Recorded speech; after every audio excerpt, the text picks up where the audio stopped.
You're good.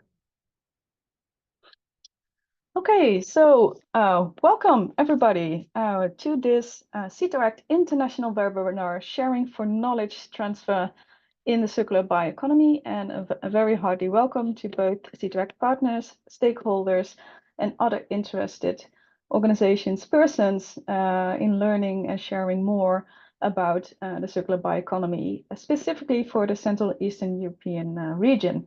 So today we have a really full program, 2 hours.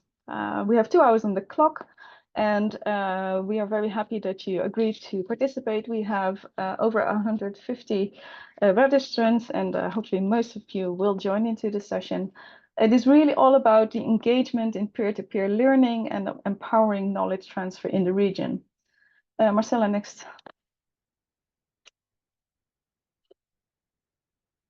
Sorry, Marcella, can you? Oh, there. Sorry. What's happening, Marcella?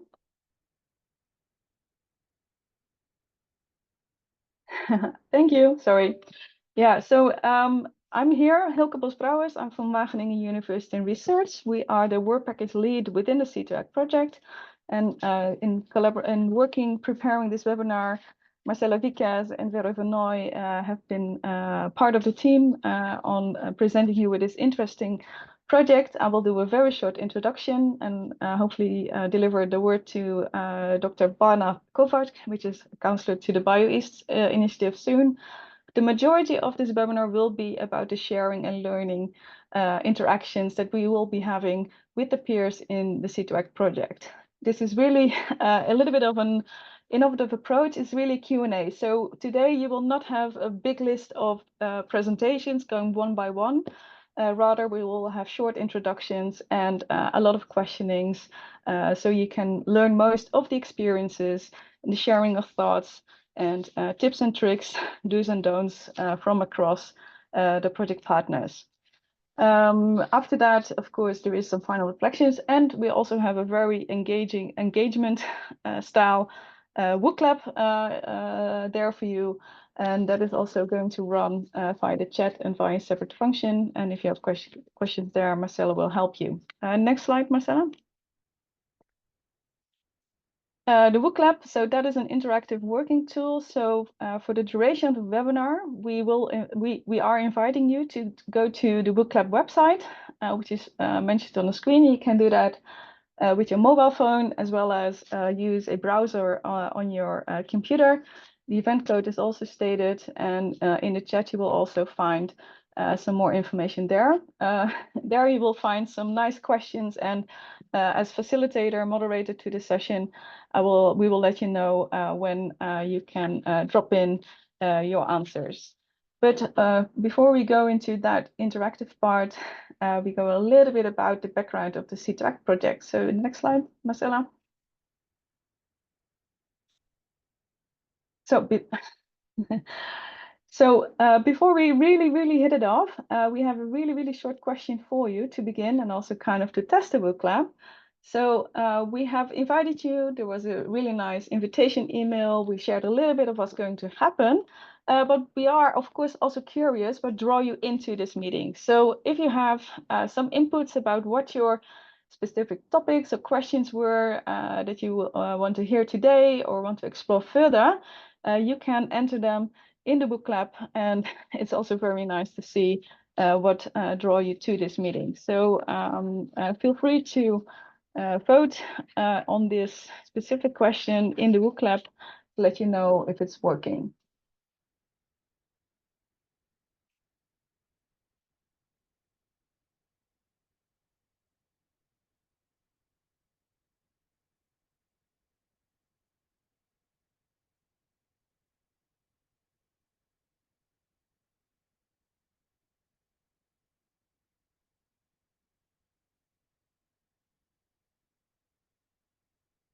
If you're not seeing the book lab, the link and the event codes are also in the chat to this webinar. There are answers already coming in. Hearing about successful business strategies, some tips about how to engage private sector stakeholders is coming in. sharing of practices between regions, networking of research projects, maybe some opportunities there. That's really great. A lot of practical relevance is being sought after. Also, hopefully encouraging for our next speaker and the panelists to keep this in mind. Stakeholder engagement, learning more about the bioeconomy, the valorization of wood and bio-based materials,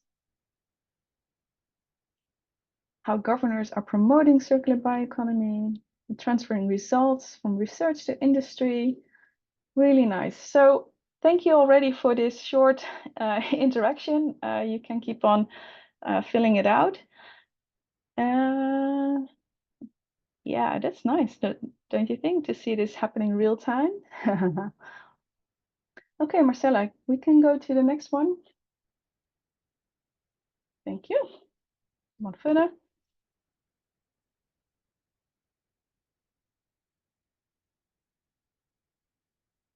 So CEE2ACT as a project, of course, is a nice acronym. We just started by the end of 2022. It will run until next year. It's coordinated by Leonardo. And what you also need to know, remember that it is a EU-funded project as a coordination support action. So predominantly intended to support, help existing initiatives running, existing interest and collaborative initiatives with that support guide towards the bioeconomy roadmap further development. Of course, acknowledging that already a lot is being done, different levels of development are there across the region. And foremost, it is really all about collective sharing and learning and making most of each other's expertise. We do this in a relatively widespread consortium, which includes 17 partners from 17 countries, but also represent a variety of different stakeholder groups from knowledge institutes, but also more activating clusters, NGOs, and other types of partners are included in this consortium, in which you also see a little bit of variety across the countries, because 6 of us are actually not from the CEE region. We are coming from other parts of Europe, but we see the value in this exchange and transfer between the different regions as well. So having said that, the project itself is about that sharing learning. It's empowerment. It is about innovative governance models that really drive and accelerate bioeconomy developments through the knowledge transfer of it by the bottom-up involvement, the multi-stakeholder approach.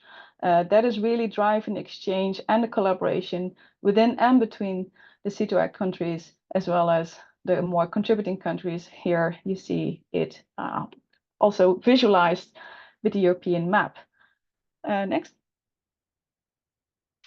A key point in delivering the CEE2ACT promises, basically, is something that we have been calling national bioeconomy hubs. And hubs not as a 100% formalized in, but as a platform to really bring together those relevant stakeholders, but foremost to create opportunities to meet up, to exchange, to talk about ideas, how to further discuss collaboration, and how to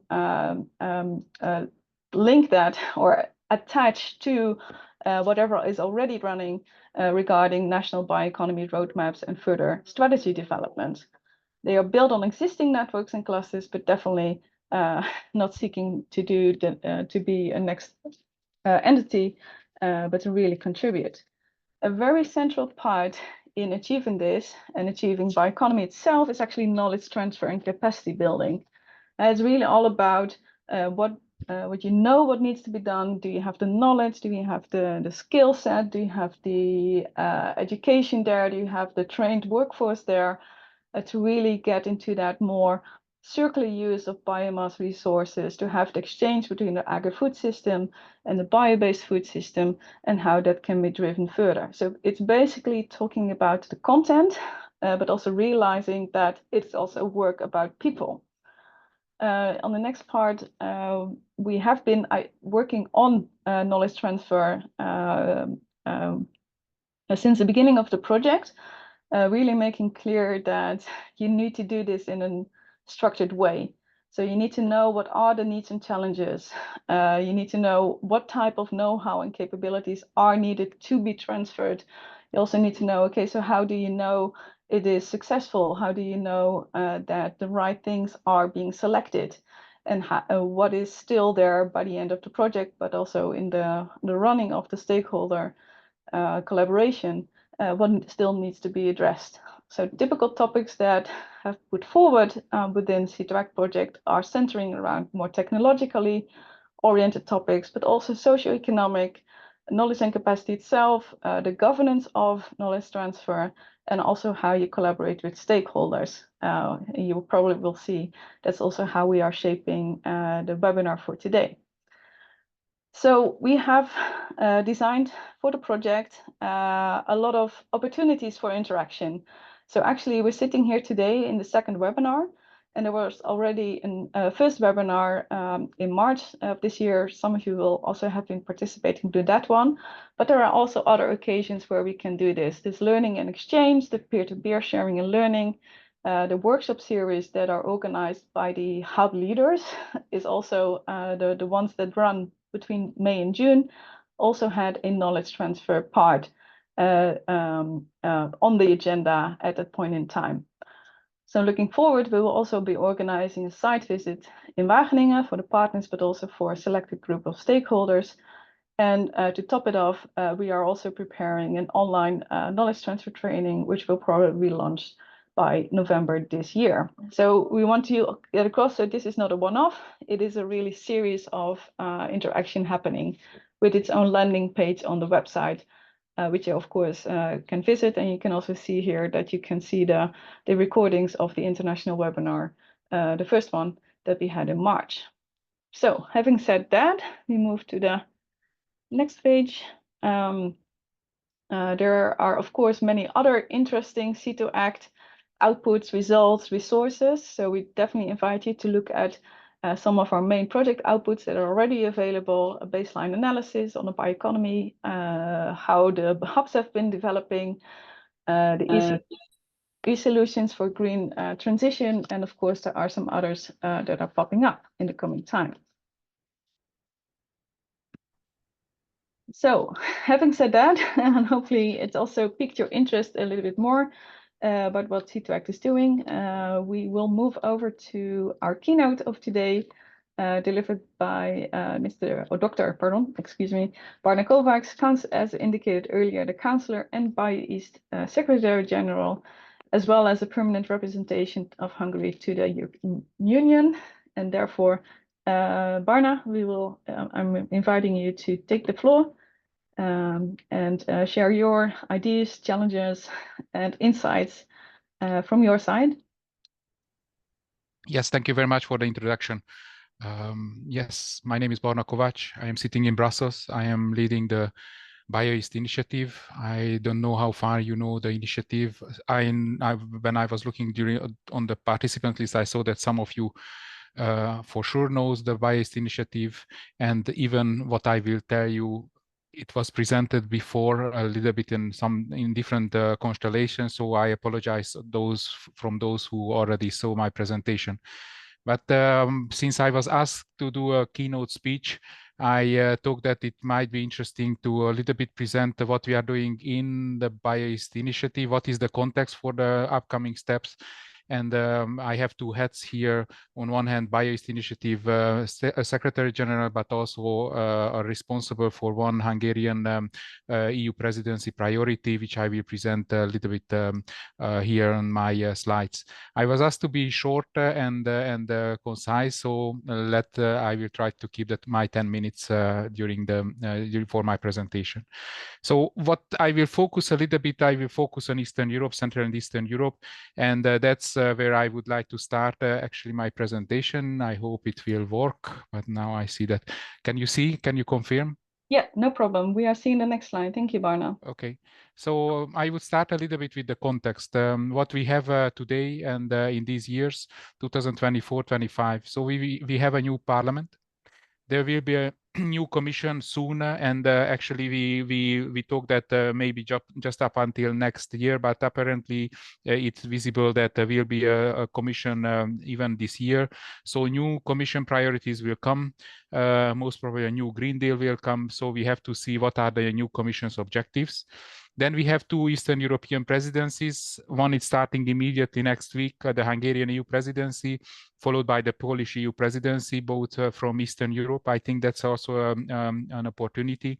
And we also need to see that they will be starting the preparation for a multi-annual financial framework, basically the next term from 2028 for 7 years. It's already started. The commission services, the EU institutions started to think about the next financial framework. So this is one element of which I want to bring you. And of course, again, from the perspective of Central and Eastern Europe, even if it's not new what I'm presenting for you, the crisis and challenges, but I wanted to show you a little bit to set the scene and putting Central and Eastern Europe in this context. So on one hand, we have the wars in Ukraine and the Middle East, and that there are some crisis coming from that, which I do not want to repeat. There are extreme weather conditions, which you see from the climate change. Then again, I would like to bring it here. We have some disruption on agri-food, but not just non-food supply chains. Global food supply chain are disrupted. And then again, I would like to bring you a little bit in this context to see what could be the role of Central and Eastern Europe in this context. Then a few years ago, we talked that we will never discuss food system security, actually food security, but clearly it was coming up on the agenda. We have to discuss European food system security. There are an income security of the producers, agriculture producer, foresters. So some layer of the society do feel endangered. We see the different groups going on the street. And then to mention the European natural resources, soil and freshwater, and other ecosystem services, they are in bad conditions. They are a struggle to reshape them. And I would mention also here, because I think it's important in general in European context, but also in the Eastern European context, that the European society is scattered and confused about the future pathways. We clearly see, even if you are taking the political developments, that the society it's very scattered. Why I'm saying this and why is important in this context? Because most probably we have to think a little bit on research and innovation perspective. What would mean this in terms of socioeconomic aspects, socioeconomic related research and innovation. Again, I would like to bring still some issues which are discussed, and I already mentioned for you at the highest European level. So clearly it's on the political agenda, discussion about European strategic autonomy. Again, I would mention, but I already mentioned for you the global supply chain question, and where is Europe and where we put ourselves in this context of reshaping the global supply chain. The European food system security, I would not like to mention, and even I would like to just to add that they had started the discussion about a food system policy. The strong sustainability context of natural resources, it's on the table. We see new targets for 2040, which are coming on, and it's even stronger than for the 2030. What was coming recently on the agenda is the Bioeconomy and Biomanufacturing Initiative, with the Belgian motto of, from inventing in Europe to produce in Europe. So bringing on the market what we already put in place in research. So I think that initiative will define also the next Commission agenda, and not to mention, of course, the digitalization and what is coming together with the digitalization, AI. I do not wish to repeat, just to put you in the context. So having all these context, or the what I was mentioning, I already see, or we see an opportunity. We see an opportunity for Central and Eastern Europe. And now when I'm talking about Central and Eastern Europe, more Eastern Europe, we should consider also the Western Balkan countries, 6 Western Balkan countries, and some of the Eastern Partnership countries, specifically Ukraine, Moldova, and Georgia. Eastern European bloc could well contribute to the EU food system security, the strategic autonomy of the EU, and of course to the Green Deal targets and reaching the targets from point of view of biomass, bioresources. So we need to rethink the role of Central and Eastern Europe in the context in the European context. And that's why we already discussed in the BioEast initiative at ministerial level, we might need a paradigm shift in Europe from import-oriented approach to the self-sustainability. So the biomass produced and processed locally in Central and Eastern Europe, along with the available soil and freshwater resources, of course, other ecosystem services, can be a key element, on one hand, for ensuring the European food system security, on the other hand, ensuring Europe's autonomy in a multipolar world. But we also need to admit that for the successful shift in Central and Eastern Europe to contribute to the European context, we still need to improve. On one hand, we need knowledge creation and transfer, increased investment in research and innovation, an efficient research funding structure, and of course, still human resource mobilization, stopping the brain drain process. I think those are key in this context to be considered for the future of Europe, for the future of Central and Eastern Europe. That's why, and that's what I think, that it's a momentum, and we think that it's a momentum for our macro region. On one hand, this is the momentum, as I was presenting in the upcoming 2 years, due to those factors which I was presenting for you, to position the role of Central and Eastern Europe, the macro region, in the European context, in the European open strategic autonomy. On the other hand, we should see that there are few key thematic areas which are key also for Eastern part, but also for the Western part of Europe.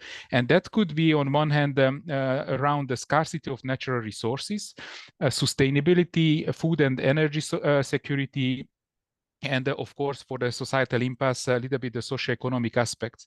And what is understandable, and our understanding is let's start to discuss about the nexus of sustainable soil, freshwater, and biomass supply chain. And that would be a thematic scope for a future research and innovation action. What is also needed in this case, that we breach the different parts of Europe, and we want to create value at local level. So added value, increasing the added value at local level of the produced biomass, not to just export the raw materials, but adding value at local level. We might need a more focused research and innovation action. That's from where are coming also the Hungarian presidency priorities. On one hand, we would like to agree during our presidency on the necessity of a large-scale regional research and innovation-driven partnership, basically an institutional partnership for looking for this macro region, but of course involving all the countries, not just the Eastern European countries, not just the BioEast, Western Balkan and Eastern Partnership countries, but all the EU member states. And of course, what we also want to agree on 4 thematic priorities. On one hand, healthy soil, freshwater resilience, food system security, and biomass valorization, biomanufacturing. So these are the 4 thematic pillars on which we think that big research and innovation-driven partnership should be built up for this region. What we set as a milestones for the Hungarian presidency, next week we will have a conference. It's mainly focused on Brussels-based member states, representatives, Commission and EU institution representatives. There will be disclosed a declaration which is under the signature process, and hopefully we will have 11 Central and Eastern European countries, ministers of agriculture and ministers of research, so 22 ministers signing a common declaration asking for a research and innovation partnership. Hopefully during the summer we will have also the signature from the 6 Western Balkan countries. So it will be a big enforcement or declaration for a commitment behind the future partnership.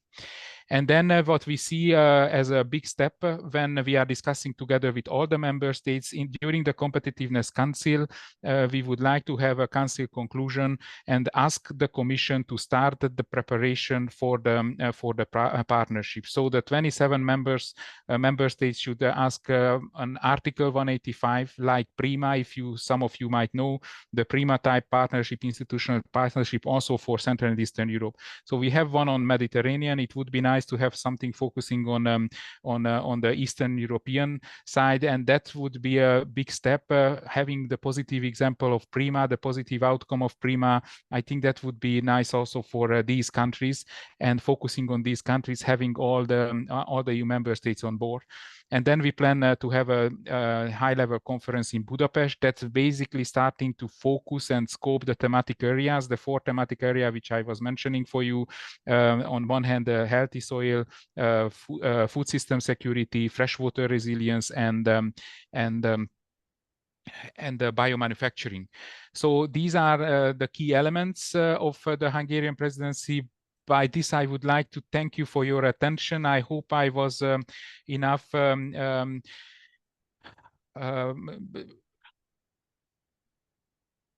triggering your discussion, or at least to show you that what we want, what we plan, and how far. And clearly we need your input.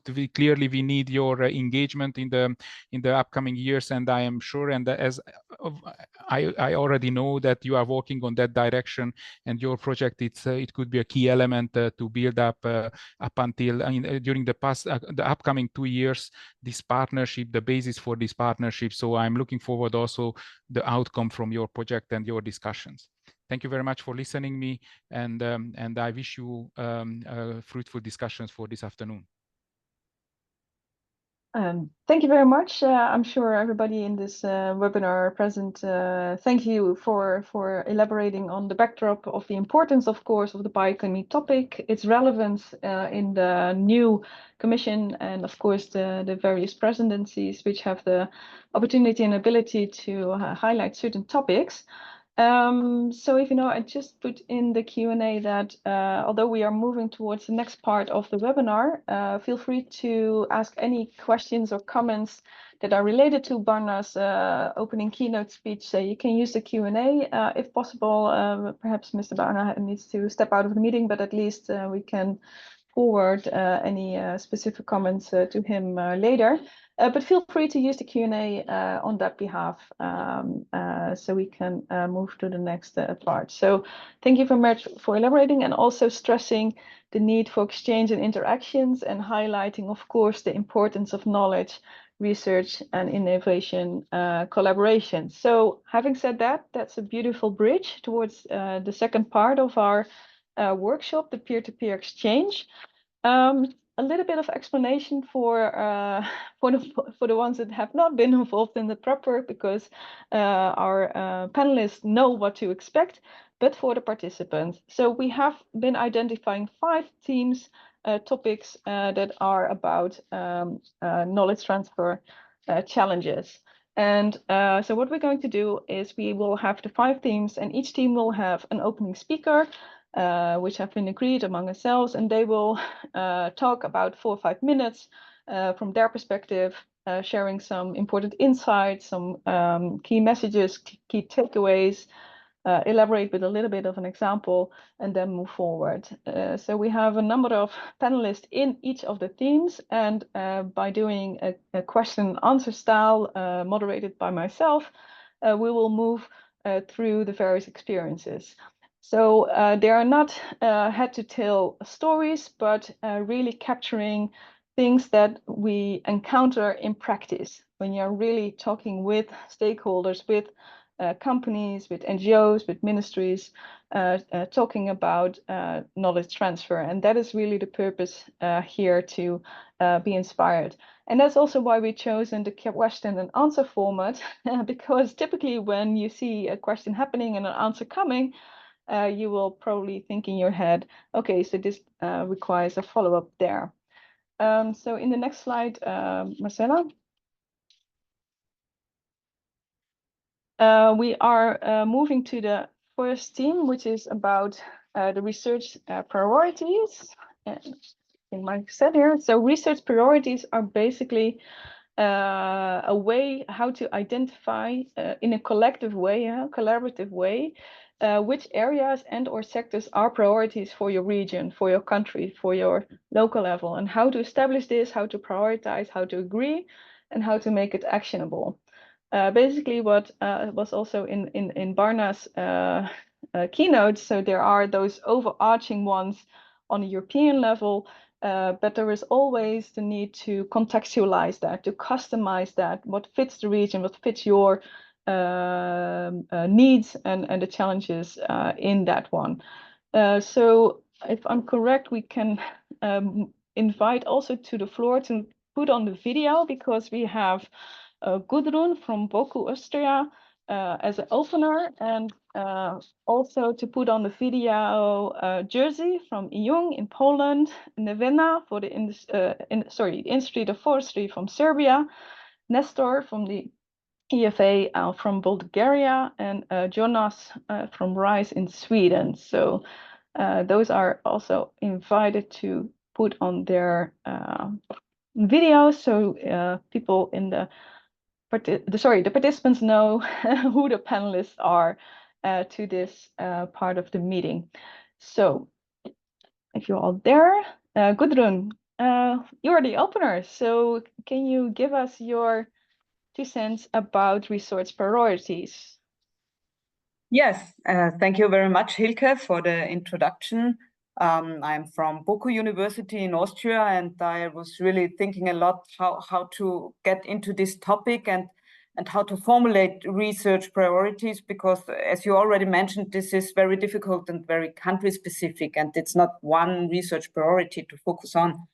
But I think we can think about research priorities, first of all, based on the main goals of European sustainable bioeconomy, focusing on ensuring food and nutrition security, managing natural resource sustainability, to reduce the dependence on non-renewable resources, of course, but also to limit and adapt to climate change, and last but not least, to strengthen the European competitiveness and create jobs.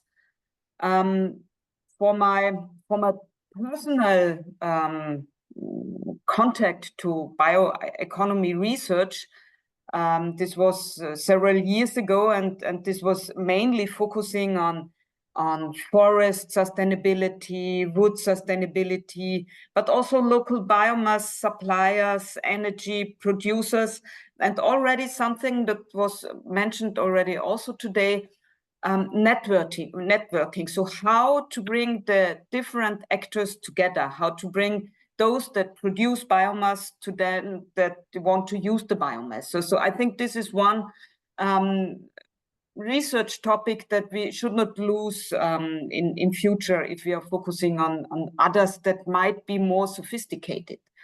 To go to another level, the Austrian level, I realized that in Austria at the moment we have, at the one hand, the focus on the more basic research, so on resource availability, on ecological functions, on material properties, but also, and this is another interesting point in my opinion, the social framework conditions. So we really need to have an eye and keep an eye on these framework conditions, on these social issues.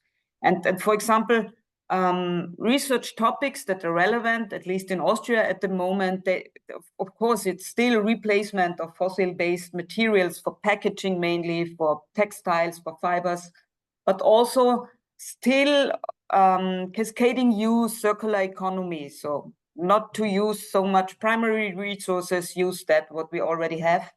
But another issue connected to climate change, research and demonstration of optimized hardwood utilization. Very strong focus in Austria at the moment, because we know that we will have more and more hardwood in Austria, and we have to use it in future. Also here, both how to produce sustainable hardwood and how to use it afterwards. And another research topic in Austria, integration of expertise from social science. So again, social framework conditions. And looking at what is going on at my university, it was very interesting for me to find out still we have about 50% research going on the huge sustainable forest management topic. Where I had the feeling, okay, we already have done that much, but still in Austria, and therefore I want to point it out, it is a topic and it will be a topic also in future.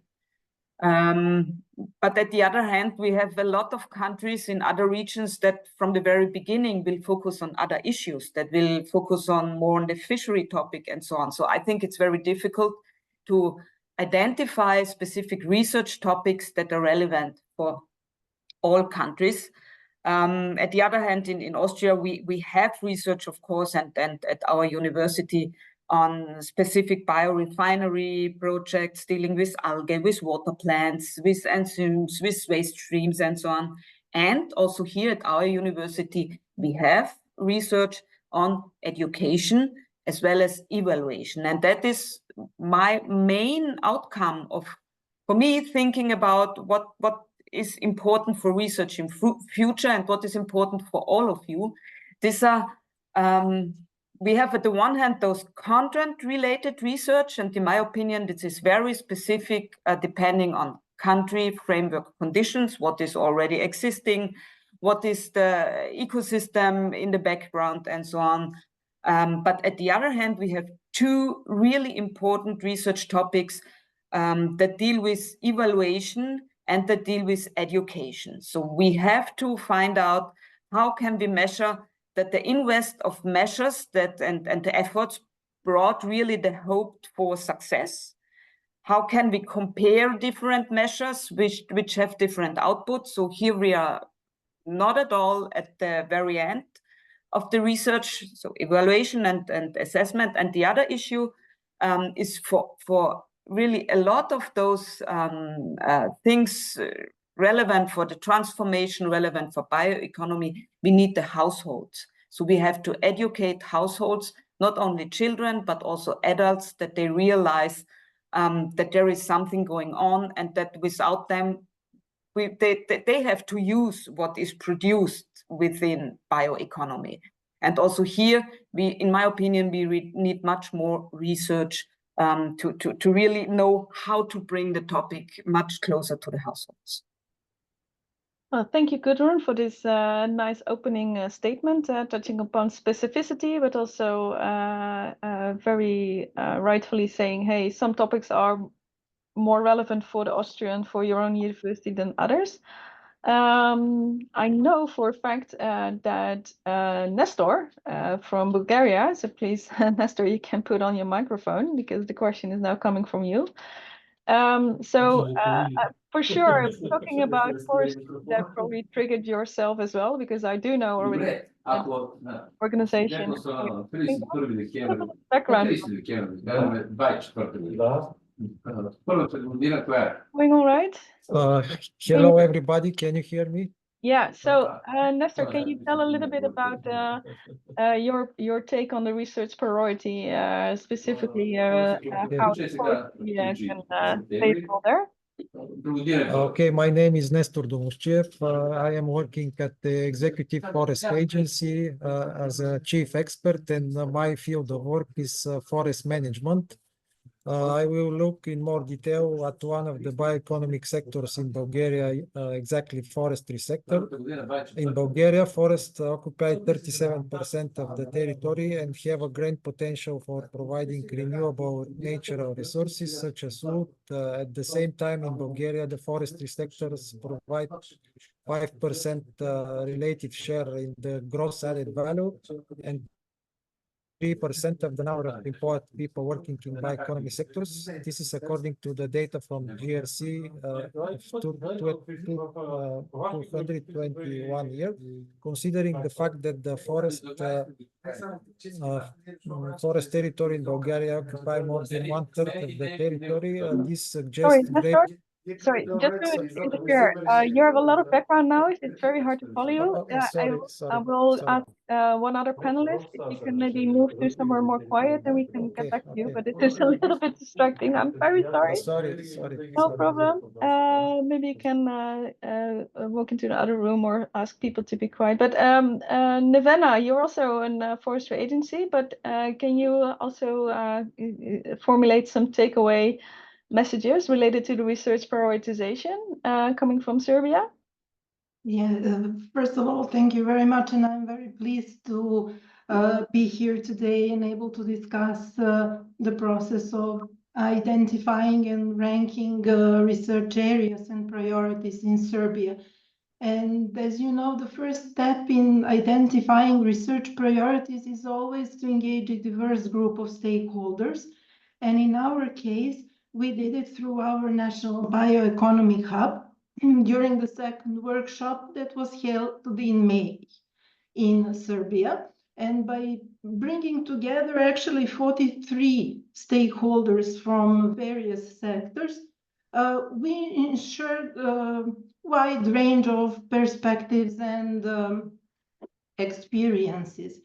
So our stakeholders highlighted that the top priority in research areas for Serbia is agriculture. And this was not a surprising given the Serbia's rich agricultural tradition and the sector's significant contribution to the national economy. So research in sustainable farming practices, crop diversification, integration of biotechnology in agriculture were seen as vital to enhance productivity and, on the other hand, environmental sustainability.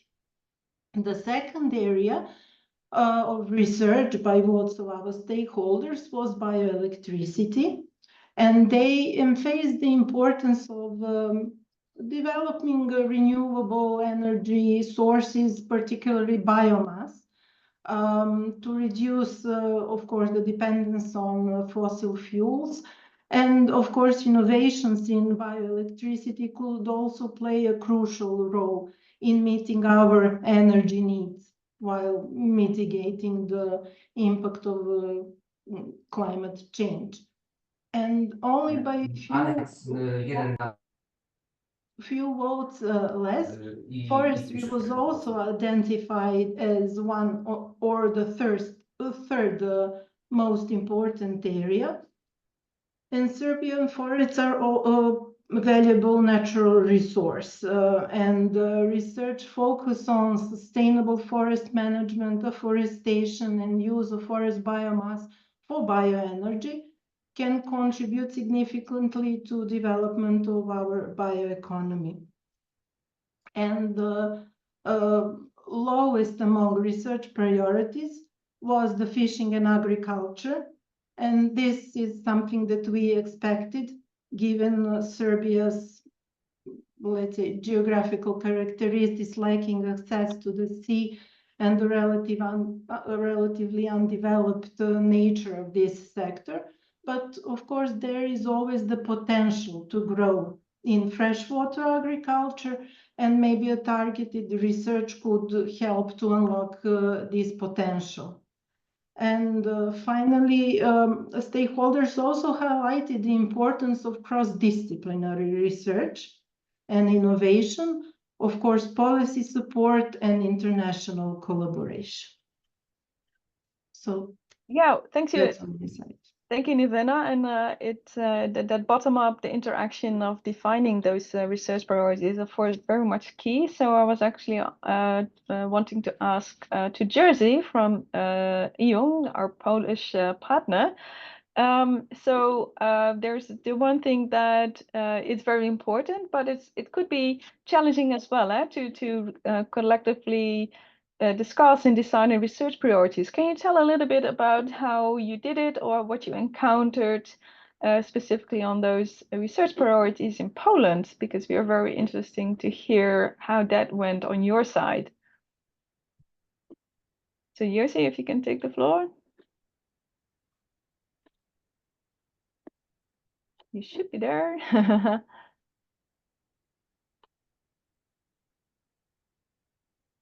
If not, I did hear that Nestor has better audio at this moment. Nestor, could you take the same question? So there could be some challenges related to identifying research priorities together with the stakeholders. Can you elaborate a little bit on that from your side? Yes, can you hear me now? Oh, much better. Thank you so much. Okay, sorry for the noise background here. Considering the fact that the forest territories in Bulgaria occupy more than 1/3 of the territory, this suggests great opportunities for increasing share of the workers and the gross added value from the forestry sectors. This can be done by expanding scientific research in the sector, contributing to the application of new technologies and innovations. Challenges to the forest sector are available legal, regulatory also, and other restrictions for the harvesting of wood and forest management, mainly in intensity of the cutting, which represent the main part of the income from the sector. Also, wood can be a basic resource for bioeconomy in Bulgaria. For example, at the present moment in Bulgaria, about 50% of the annual increment of the forest is harvested, only 50%. The rest of the wood is not properly utilized due to available regulatory restrictions, as well as gaps in the planning process and the use of the wood in Bulgaria. Nature-friendly ways of forest management close to nature forestry are applied. The type of cuttings which are applying for harvesting as a resource are aimed at having a continuous forest cover. Clear cuttings are prohibited. Also, forestry in Bulgaria is currently focused on natural forest regeneration, and forestation is mainly for restoration with native and sustainable tree species. Also, the other challenge is regulatory restrictions for harvesting in Natura 2000 forests, which are about 56% of entire forest area. Also, there is still lack of practical application of the requirement of the forest law in Bulgaria for valuing ecosystem benefits of forest. Due to this, some studies and researches about ecosystem benefit are following, which we are made. Methodology for assessment and mapping of woodland. This is a good example. Also, assessment and mapping of forest ecosystems, their status and ecosystem services.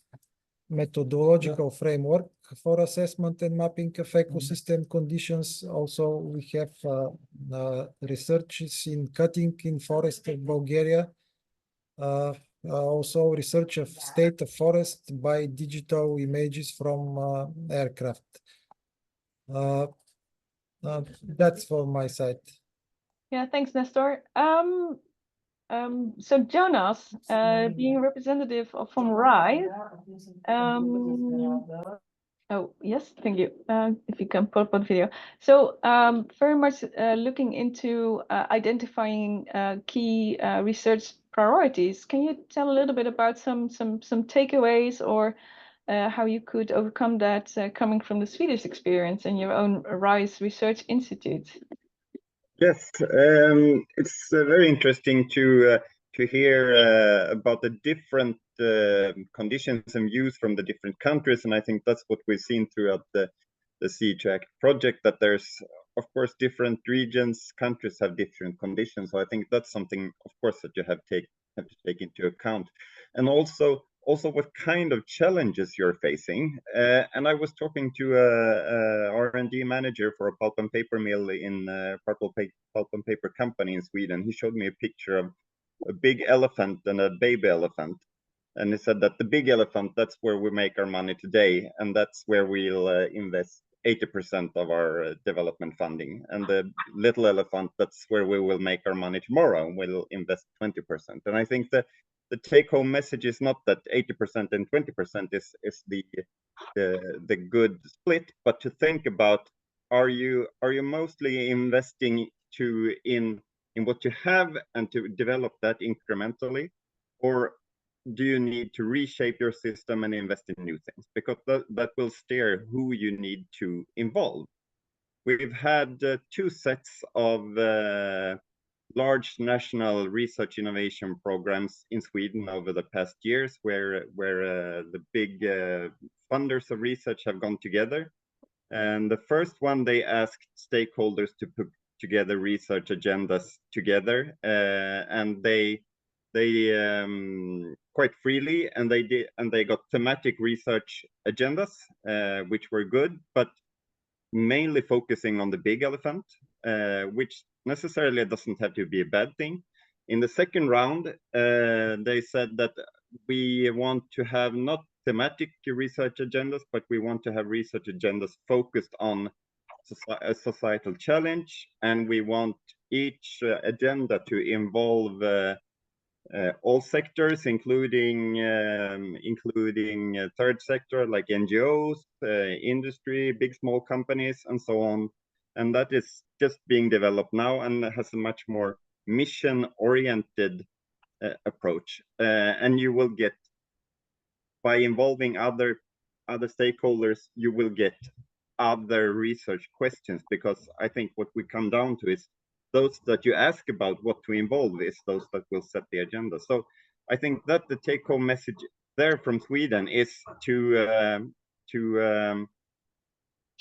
think about what kind of question is it that you want to address, and who could you ask about this? Is it more of a sector where you ask the existing big industry, or is it something where you want to mix the stakeholders and come with total new views? And that will steer your research priorities.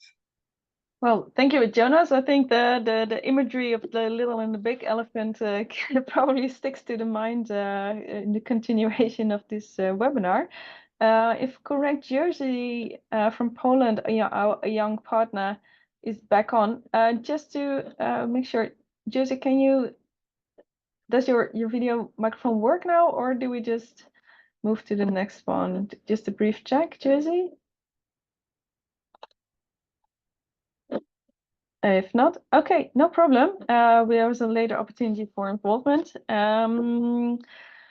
We actually, of course, encourage you to, if you have any question related to the contributors, the panelists, and the opener, feel free to use the Q&A. But we also have a question for you guys in the room, in the webinar. So this is also the point where you can look at your WooClap either on your phone or on your screen, because we also love to hear what actually you believe which research area should be highest priority for circular bioeconomy in the region. So you get the one vote, and of course it's just to get a little bit of an idea of how it's sitting across the across the participants in this webinar. So if you have to pick one, which one do you think should be highest priority? You can cast your vote, and we will see the live results popping up on the WooClap screen here. So here, agriculture is already hitting it off, as well as biofuels. If you have other interests, the food and beverages are now also in the race. No, it's not a competition, but for sure, biofuels again.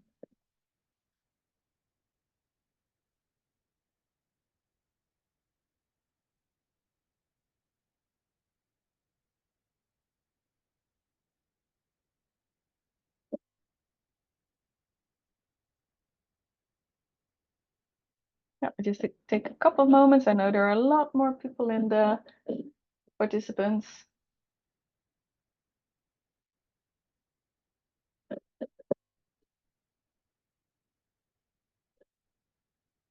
Okay. Well, just moving on. So definitely cast your vote. So that is really hard to really choose one favorite. It is definitely not enough that you are focusing on just the one topic, but definitely it will sit in the various regions a little bit differently. Like actually all of the panelists already indicated this is what's happening in my country, this is what's important for my stakeholders. So it is important to see them next to each other. So like what Jonas also indicated from the experience from Sweden, that you actually also are able to move towards challenges instead of only being thematic and doing what you already have been doing. So having said that, thank you for this set of panelists. We'll be going into the next topic for today's peer exchange, which is actually already mentioned because it's very important, and the whole of the CEE2ACT project is basically working from a bottom-up approach, indicating involvement, but also within knowledge transfer itself. It is also all about how effectively you can organize yourselves to really create something together that is relevant for your context, relevant for your strategy, and also what works there and what doesn't work in that context. So collaborating for knowledge transfer is our next topic, and I am inviting to the panel George from Klubi, Sofia from WWF, Adria from Croatia, Pasi from Luki is from Finland, and Miha, which is from Antea from Slovenia. So if those people can open up their video, and then I would like to ask Georgia from Klubi, Greece, to the floor, because you are the opener on this topic. So please, George, if you can take the floor for the next couple of minutes to share your first key takeaways related to collaboration for knowledge transfer. Right. Thank you, Hilke, and hello, everyone. Actually, with our experience in well, various projects, but just for CEE2ACT, as Hilke and my colleagues know, there is plenty of material here to talk for a long time, but I'll try to be relatively succinct and to the point. Actually, I'm George Martinidis. I work for the Cluster of Bioeconomy and Environment of Western Macedonia, located in northern Greece. We are a, well, former coal region in transition. A big part of it has been completed successfully, and in other aspects, we're still trying to transition away from coal and rebuild our economy. So collaboration and trying to build a Greek national bioeconomy hub is a big part of what we are doing in CEE2ACT.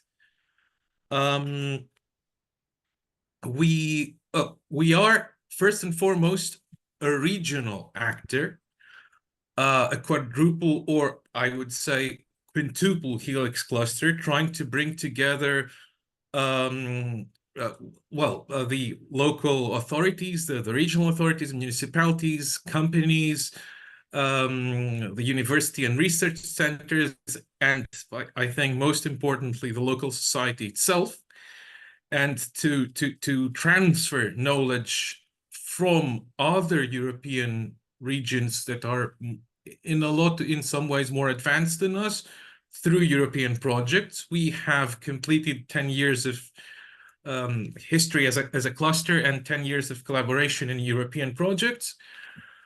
So working on a national level is something we do, but we had to move a bit differently than our usual modus operandi, in the sense that we had to we usually act a lot in the regional and the cross-regional, or that means European international level.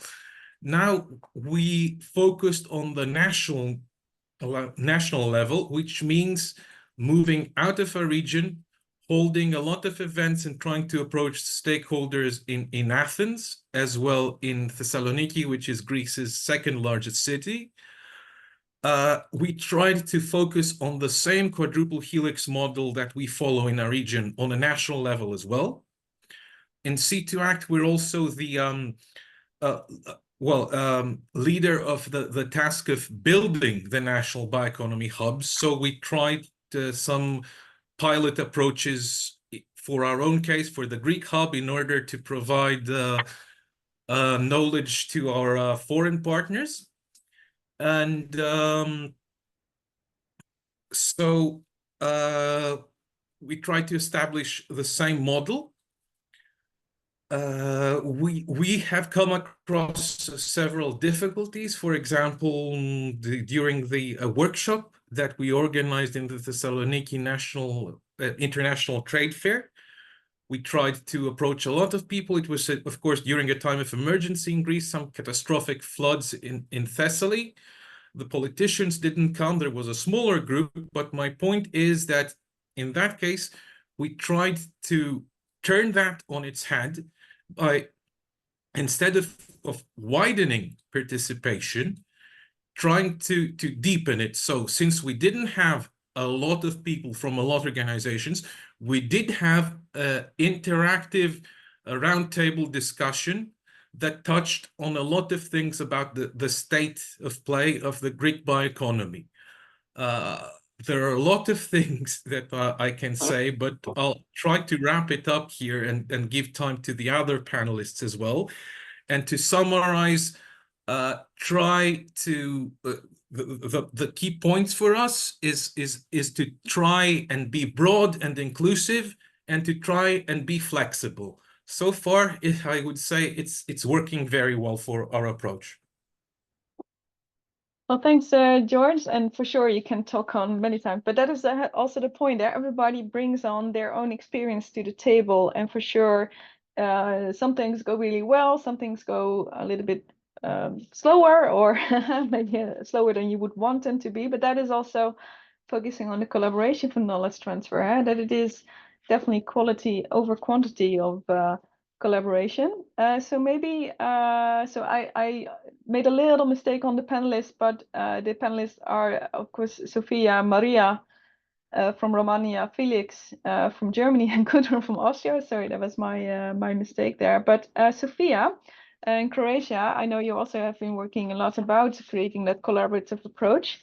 Also having listened to George's story there, so what are your key takeaways on the collaborative process for knowledge so far? Thank you, Hilke. For just quickly to present myself, I'm Sofia Babic, work for WWF Adria here in Croatia. WWF is a well-recognized organization of a civil society, environmental organization. And when we started working on this project, on a bioeconomy, one of my first thoughts was, I don't know anything about bioeconomy. Then at one point, at one hub meeting, one of the Croatian hub members told me, you are really wrong, because everything you do in your life is bioeconomy. For me, this was a real knowledge transfer that I personally received from hub membering and actually working with the hub. I'll take upon what Georgios said, and this is going into wide or deep. I think that what is really most important when gathering people and stakeholders who want to work on this is really their motivation.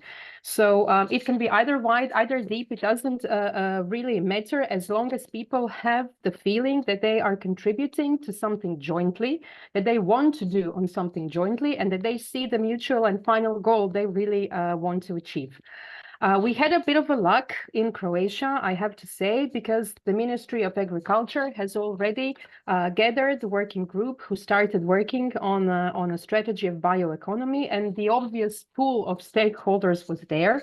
It was much easier for us to try to engage them within a hub. But on the other point, it was a bit also challenging because other projects appeared that more or less had the same function of working on strategy or action planning or everything in relation to bioeconomy. So apart from motivation, what I think that is also important is join forces with whoever you can in terms of various projects that really work on more similar things.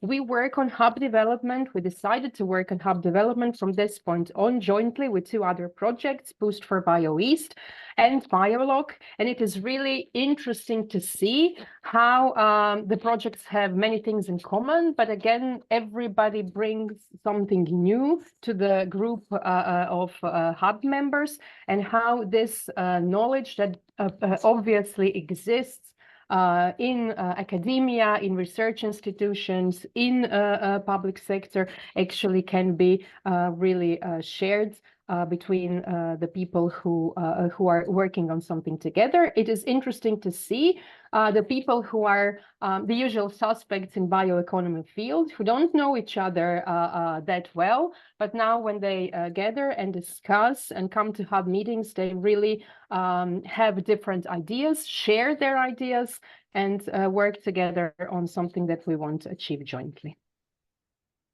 Well, thank you very much. And I would definitely not say that you know nothing about bioeconomy, but that is definitely the realization. What does it mean for me, and how can we contribute as we see it in our everyday life? But that is maybe also something that one of the other panelists, for instance, Maria from Romania. Can you elaborate a little bit more about how that sits in the collaboration approach for Romanian stakeholders? Yes, of course. I am Maria Gaspar, and I'm working for the Association of Small and Medium-Sized Companies in Comasna County, which is the management entity of the Agro-Food Regional Cluster. In Romania, we have established the National Bioeconomy Hub, and now it has 32 stakeholders. And it was established on an existing structure, a business incubator, which beside the physical facilities offers its large network of SMEs and clusters. So I think that involving all actors like governmental institutions, SMEs, NGOs, research institutes, the academia sector and the civil society through a collaborative bottom-up approach is possible. And it is very important to gather all these stakeholders and support their engagement in bioeconomy in a large entrepreneurial ecosystem like the National Bioeconomy Hub. I think that the keywords can be defined like perseverance and quadruple helix approach, because our main idea is to promote bioeconomy through clusters. And it is very important to have the capacity to bring all these stakeholders together and make them work together. So I think that it's very important to be open for the future and to collaborate. Well, thank you, Maria, and definitely also the echo here again for the importance of collaboration. Maybe just because I am curious, so maybe one example, so what really worked well, or maybe something from the other side, it worked well because we did some extra effort there?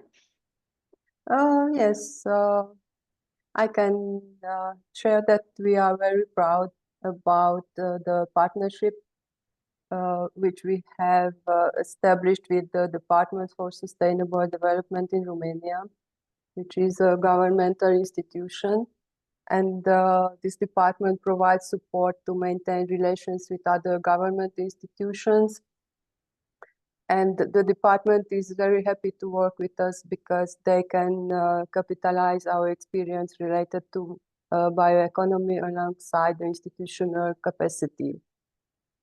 And I can tell that the State Councillor is very eager to receive a document from us, a roadmap or a concept paper for a bioeconomy strategy and action plan, because this institute was responsible to elaborate the national action plan on the circular economy, and this was adopted last year by the government. So I think that we can work very well together, and we can bring this bioeconomy project to a success. Yeah, that really is a nice example of, yes, it can do it. That's exact same feeling. Yes, it can be done. Perhaps our next panelist, Felix, you are actually the work package lead on stakeholder engagement on behalf of CCP Germany, also supporting our hub members. Felix, can you give us a little some pointers, some key tips that are drawn from the experiences so far? Sure, happily. First of all, yeah, thank you, Wageningen, for hosting this interesting webinar, and very happy to be here. Yeah, I think some key tips is really to be practical about the stakeholder engagement, about the collaboration. To really, you won't always be able to please everyone, to involve everyone, and to have a full day event where you basically can give space to all the stakeholders that you invite. And I think that's really yeah, one pointer I want to give is to really prioritize in the collaboration approach that you are taking, and see who are the stakeholders, the key stakeholders that you want to engage, and how do you get them on board. And another pointer in this direction, maybe also sharing from similar projects where we, as George mentioned, we also collaborating with Clube in other projects on the more regional level, where I think it is a bit easier than the setting that we have in CEE2ACT on a national level, especially because of this topic of the scope. But in terms of collaboration and knowledge transfer, one observation is also to think about different types of knowledge that are out there, since not all the knowledge can be codified, can be in written form. Something is more hands-on, something is more on a practical level. And I think when it comes to engaging stakeholders, it can also be very relevant to think about what kind of knowledge you want to transfer, and then how to best do it, what formats to choose, maybe have more interactive sessions, or as we saw in the CEE2ACT project, mainly in the beginning, it's really about bringing out information on the wider level and bringing a lot of stakeholders on board. And as Maria just mentioned, then maybe in later steps or also in parallel, look into clusters then to transfer more specific and more narrow knowledge. And I think, yeah, to really reflect on this and not just organize an event with the same agenda that maybe worked last time, but to really reflect every time what knowledge you want to transfer between which stakeholders is really key to achieve the goals that you have, be it in your National Bioeconomy Hub in the CEE2ACT project or in any other endeavor in the bioeconomy field. Well, thank you, Felix, and also a little bit about reflecting on different types of knowledge which are also there, not only content-wise, but also how formalized they are. Given the time, we do have Gudrun from Boko, who has also spoken on the last one on this topic. Gudrun, maybe some final reflection from you, specifically on collaboration? Yes, I try to keep it short because a lot of things already have been said.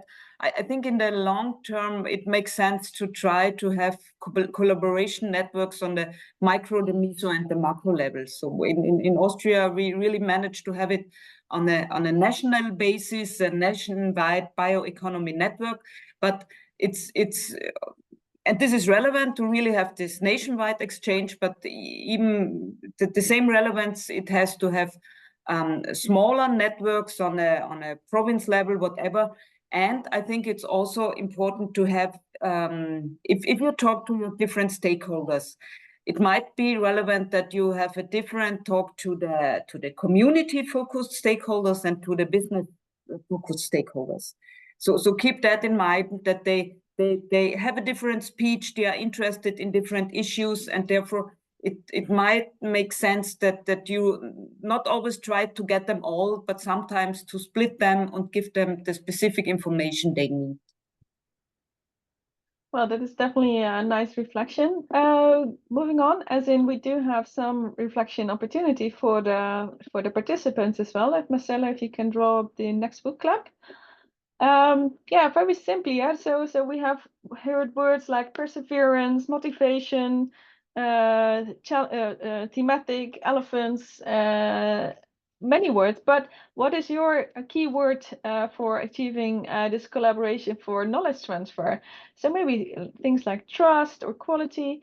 So we are hoping that all our participants would like to cast their word and share it with us. So if you are in the there, respect and trust, definitely also collaborative must-haves, respect, commitment.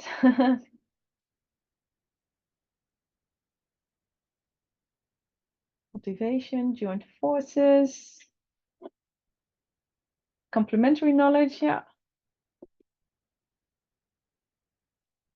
Nice things happening there. It's a little bit, word clouds are always interesting when they shape up. Shared interest, yeah, it's really echoing togetherness.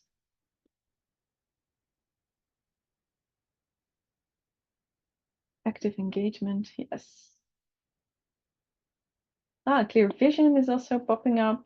It definitely echoes mutual goals that were mentioned during the speech of Maria. SDG is as a leading mechanism. That's also interesting. Oh, now we're going. Look. Well, definitely, there is a lot of intuition going on there that collaboration is necessary, but sometimes it's easier said than done. Typically, there's also a lot of things going on, but clarity, connectivity, definitely a lot of keywords that really can drive this collaborative approach. So feel free to keep on sharing those nice insights while we move on to the next topic. So Marcella, if you can take it to the next one. And thank you for the panelists for this part. Going into the monitoring and evaluation, which was also mentioned both as a research priority type of issue, but also reflecting about how you need to know where you are, you need to know where it's going, you need to know what is more or less effective. It's really about the identification of relevant indicators to monitor desired progress. And the desired level there is, of course, something that you also establish together. But also how to track steps, to track all the steps towards the bioeconomy. And required to be able to do this, you also need to understand each other really well. What is the language that you're speaking about, the vision, and what is actually really progress? What are concrete target setting, how to achieve them, who is responsible for what, etc., etc. And many initiatives, of course, are very much realizing that monitoring evaluation is necessary. But there are some nitty-gritty details on that. And our opening speaker, because we have a couple of panelists in this one, our opening speaker will be Paula from Circe from Spain. And we also have Passi from Luki in Finland and Jonas from Rise in Sweden as speakers in this aspect. So please, Paula, what are your key takeaways that you would like to share in the opening statement related to monitoring evaluation? Hello, everyone. Thank you. Thank you, Hilke. Okay, the monitoring part is difficult because it's important to detect which indicators are the most important and to evaluate how we are evolving on bioeconomy. In CEE2ACT, we have developed from Circe with the collaboration of all the partners of CEE2ACT, we have developed a tool whose objective is to help the policymakers who are the target audience of the self-assessment tool, which investigates to support them to evaluate the current status of the country regions regarding different aspects that can highly contribute to boost or hinder bioeconomy deployment. So in this case, we have selected indicators. When we are selecting which indicators to include in the tool, we speak with all the partners because it depends, when you select the indicators, it depends on which part of the bioeconomy. As we have been discussing before, there are different parts of bioeconomy that are important. For example, agriculture or biofuel. So it's important to follow all the parts, and also or not all the characteristics are the same in all the regions or the countries. So from our side, we have select different indicators beginning from the feedstock and infrastructure indicators, we have select biomass potential and availability of feedstock, industrial development in the region or the country, entrepreneurship, the infrastructure to handle feedstock and production, biorefinery potential, and supporting institutions. From our point of view, assess the availability and diversity of biological resources within the region, including crops, forestry, livestock, aquatic resources, and biodiversity, is essential. Also determine the abundance, quality, and sustainability of this resource, as well as their potential for value addition through the bio-based process. Also, the existing infrastructures and the technological capabilities are relevant for the bioeconomy, such as processing facilities, research institutions, transportation networks, and digital connectivity. On the other hand, the market indicators are also important, such as market development or the access to finance. The market development indicator seeks to analyze market demand for bio-based products and services, and identify market trends, consumer preferences, and potential niche markets for bioeconomy products. Assess the competitiveness of bio-based products compared to conventional alternatives too. On the other hand, financing opportunities can significantly contribute to set an attractive framework to develop bio-based initiatives in the territory. Therefore, assessing to access to finance in the region or country is key to identify potential measures to improve the existing financial framework. And finally, economical, social, and political indicators are interesting to take into account because will help to boost the bioeconomy. The policy framework is key to identify regulatory barriers, incentives, or support mechanisms for bio-based activities. Assess the alignment of policy objectives with bioeconomy development goals can lead to relevant conclusions to consider when building a bioeconomy strategy. Moreover, analyzing the access to finance is essential, as opportunities can significantly contribute to set an attractive framework. And related to the socio-economic impacts of the bioeconomy development on local communities deals with employment and the skilled workforce, is important to identify potential barriers and opportunities in this regard. As I have said,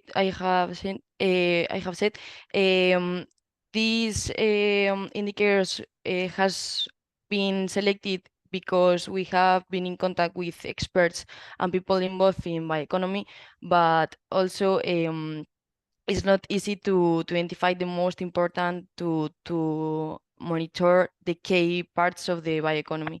So it depends on the situation, but we need to have indicators to know how we are involving and how we are applying the strategy. Thank you, Paula, for this run through the monitoring, well, at least the assessment approach that has been developed within CEE2ACT. And for sure, people who have been involved in this one know of the challenges and the difficulties, because it sounds so great when you hear it. Yeah. But that is also, of course, part of the deal. So I actually wanted to ask Pasi from Luke in Finland this thing about, hey, getting that language together, getting the monitoring up and running. So what are your takeaways from the Luke experience in Finland on that? Thanks, Hilke. Yes, I come from the Natural Resource Institute Finland, Luke, and from our perspective, Finland made its first kind of official bioeconomy strategy in 2014, and we have been able to also develop this kind of a monitoring statistic system. And from our perspective, I think the important part is that through this monitoring, through the kind of indicator setup that has been chosen, we can have this kind of sharing the same situational picture, also showing us development needs through this kind of statistics. and we need this kind of a holistic view on bioeconomy, current status on the progress of different bioeconomy branches. And in Finland, we have especially kind of a key indicators have been defined and followed since 2010, 2012. It is about the bioeconomy output, the bioeconomy value added, investments, employment, and then exports. And of course, we have different sectors contributing to the bioeconomy, and there are several kind of more targeted indicators within those. But this is one kind of aspect on monitoring, and of course the situation the importance of different sectors, branches within EU member state, it varies a lot, and as much as we can, to monitor the bioeconomy advancement, we should look on the universal kind of indicators. And also one important aspect on this perhaps more like an evaluation part is that from the research point of view and from the research institute point of view, the research has also good opportunity in vision building. That is that we can through research also evaluate the new opportunities, progress of bioeconomy. We can contribute by delivering well-argumented visions and about new business opportunities. And for example, in Finland, we have been conducting in recent years many these kind of vision papers, how to boost added value through bioeconomy branches. So for example, for agriculture and food industry, forestry, and so forth. And yes, basically these kind of aspects I would raise in this moment. Thanks. Well, thank you very much, Pasi, on this. So there's a very a nice mix about the importance of the monitoring and the evaluation at different levels. You do see expressions of progress indicators, probably also both in money as well as in volumes and kilograms and all those more resource related impacts. Maybe just to close this one off, as in for you, Pasi, because specifically on measuring knowledge transfer, what would be your final tip or takeaway there? Well, for the knowledge transfer, I would, I have a background in the foresight research, so I would say that it would be that when we are monitoring bioeconomy, we are seeing this kind of hindsight information, and when we collaborate together, sharing our knowledge, we can then contribute to the insights of the current situation, and through this kind of hindsight, the historical kind of knowledge and the insight, the current state, we can then make kind of a future paths for the foresight. So looking into the future based on how we have been developing, how we see the kind of a progress currently, what are the kind of traditional ways, backbones in bioeconomy, and what are the kind of new opportunities that we should kind of invest. But that kind of a takeaway. Thank you very much, Pasi. So again, we go as has been with the other topics. Go back to the participants. So we have been touching a little bit about monitoring and speaking the same language, but for sure you have been thinking about how difficult it is to rate and monitor different aspects of the bioeconomy. There's things you would like to say about the environmental impact, the economic viability, the social acceptance, the technological advancement, policy implications. And in the booklet, you will see this rating mechanism from ranging from 1, very easy, to 5, very hard. We would love to hear. So what are the most easy bits and pieces to monitor, and where do you think it's a little harder? Also pointing out where maybe a little bit more effort is also needed. And thank you already for submitting your answers, because you can see that it is probably nothing is really easy, as we can see here. Yeah, it's for sure also good not to underestimate this process, and definitely also something that is up for discussion within the hubs and within the development of the roadmaps. Similarly as how targets are being developed. It kind of also looks like the technological advancement, which one is a little bit harder? Let me see. Social acceptance, environmental impact, there is kind of like which are a little bit higher than the other bits and pieces, but they seem to converge a little bit there. So thank you for submitting your responses, and thank you for the panelists in this topic. So we can move to the next topic with a little bit under 30 minutes on the clock and 2 topics to address. Would like to invite in a new panel about financial instruments and funding.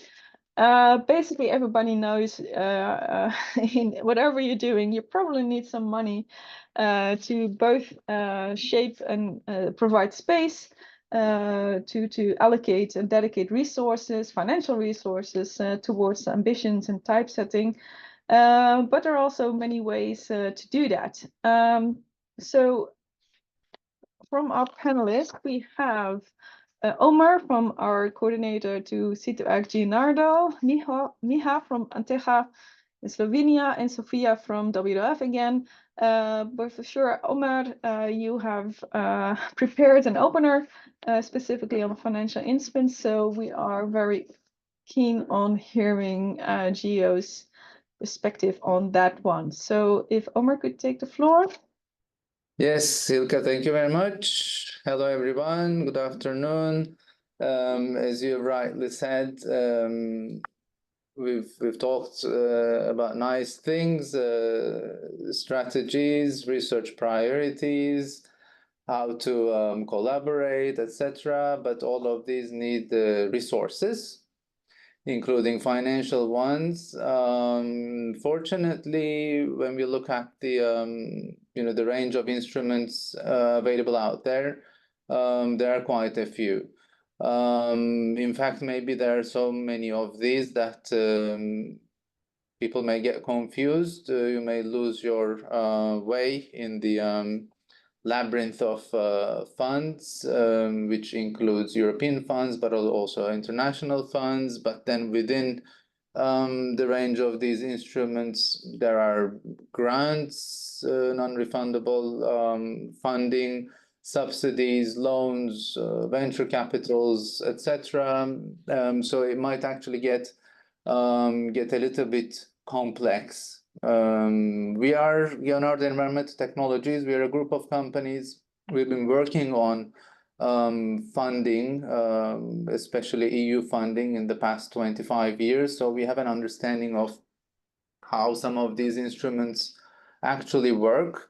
But our focus has been mainly on the grants. Now, when it comes to the European grants, again, due to the highly cross-cutting nature of the bioeconomy field, the opportunities are abundant, they're vast. So from research to investment, from capacity building, networking, to other types of interventions, like maybe education, you can find really loads of opportunities, but also aimed at different types of organizations. So we're talking about SMEs and industry to research institutions to universities, to civil society organizations and NGOs.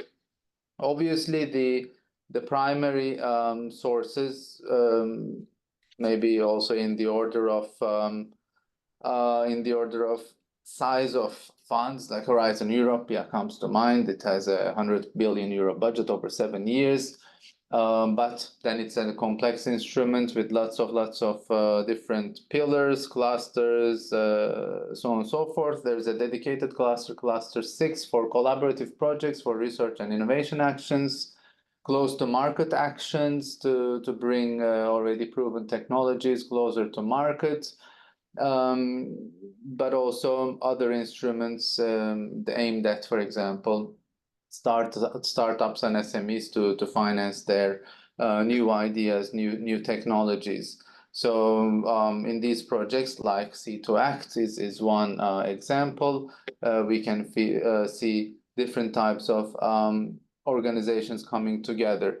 There's also funding here for so-called coordination support actions, which actually support clustering activities, collaboration of stakeholders without necessarily carrying out new research innovation, like you've introduced at the very beginning. What a CSA is like, it's more of about making use of existing solutions and technologies, tapping into the untapped potential of organizations, solutions, networks, so on and so forth. Obviously, with the structural funds and the cohesion fund, there's also a huge opportunity. This includes the European Regional Development Fund, even European Social Fund for skills, and the cohesion fund, but also the European Agriculture Fund for rural development. But these are to be programmed, planned, and allocated at the national level. So there may also be differences from member state to member state in terms of how bioeconomy is prioritized, how it's integrated through the smart specialization strategies, for example, and planned over 7 years. Actually, this will be eventually one of my questions also to our panelists, but also to anyone else. If you have seen interesting projects locally, regionally, through the structural funds and the cohesion funds at your countries. When it comes to regional cooperation, as you know, we have another instrument called Interreg. Interreg also supported a lot of projects that has to do with bioeconomy, including, again, more policy-oriented or collaborative projects bringing together stakeholders, but also new deployment of new solutions, deployment and testing and demonstration of new technologies and solutions. Another instrument I have to highlight is the LIFE program. This has been the program dedicated specifically to financing environmental projects since 1992. It has evolved and a little bit changed over the years. Currently, it has a structure which finances projects in circular economy, climate change, but also on clean energy technologies. So again, these are closer to market, or these are for closer to market solutions. The interesting thing with LIFE is that you can have local projects with a European dimension. So what you demonstrate should be replicable ideally, but you can also have, again, multinational, transnational projects with other partners from different parts of Europe. Here, again, the actors we see are a mix of public, private institutions, NGOs, CSOs. Other instruments, just to give the scope, and then we can discuss more on this. But European Maritime for Fisheries and Aquaculture Fund focuses on funding projects under blue economy, blue biotechnology. But then even, to think really as broadly as possible, Digital Europe, if we need to fund digital transformation of public services and businesses, or the European Social Fund, as I said, for the part about education and skills. Daniel will talk about capacity building aspects later. So these are all very, very integrated. So I think in this brief opening, which I will finalize now, I want to point out the range of instruments available, both grants and other types of financial instruments. I haven't mentioned actually the European Investment Bank, Investment Fund loans, or other venture capital solutions. There's a specific instrument called European Circular Bioeconomy Fund that is for to be allocated mainly to specific companies and industry. So the range of instruments, but also the range of sectors, maybe we wouldn't directly consider for bioeconomy, but yeah, it's to fund digital solutions, to fund education, skills, capacity building, but these can be still utilized to fund bioeconomy development in the European Union. So yeah, in terms of my questions, which I could bring up, and we can discuss this. Yeah, how have your countries been approaching bioeconomy development through the structural funds and the cohesion fund? This is the regional development fund, the ESF, etc. Have you seen any interesting projects funded locally thanks to these instruments? Or also, are you aware of any other special financial instruments or tools like tax reliefs when it comes to bioeconomy interventions, or subsidies, loans through financial institutions like banks? If you have seen any technical assistance, capacity building projects locally, it would be interesting to hear about these. Well, thank you very much, Omer. And it definitely showcases that there are so many opportunities for financing and such a myriad of availability there, and definitely financing of knowledge transfer, but of course also the bioeconomy efforts has been a very, very highlighted challenge across the hubs as well. So taking that to our other panelist, for instance, like Miha from Anteja in Slovenia, there is that question about the role of the financing in discussing knowledge transfer. So your key takeaway there, what would that be, coming from Slovenia? Sure. Yeah. Thank you. Yeah, we're really seeing that there's a lot of buzz right now going on in bioeconomy in Slovenia, and I think it's the right moment, or we're on the cusp of seizing up the opportunities that bioeconomy has to offer. And we believe that in recent years, we kind of have established the right ecosystem of actors. We have gotten, let's say, more and more industry interested in the bioeconomy projects, and now really there is this next step, and that is finding finances.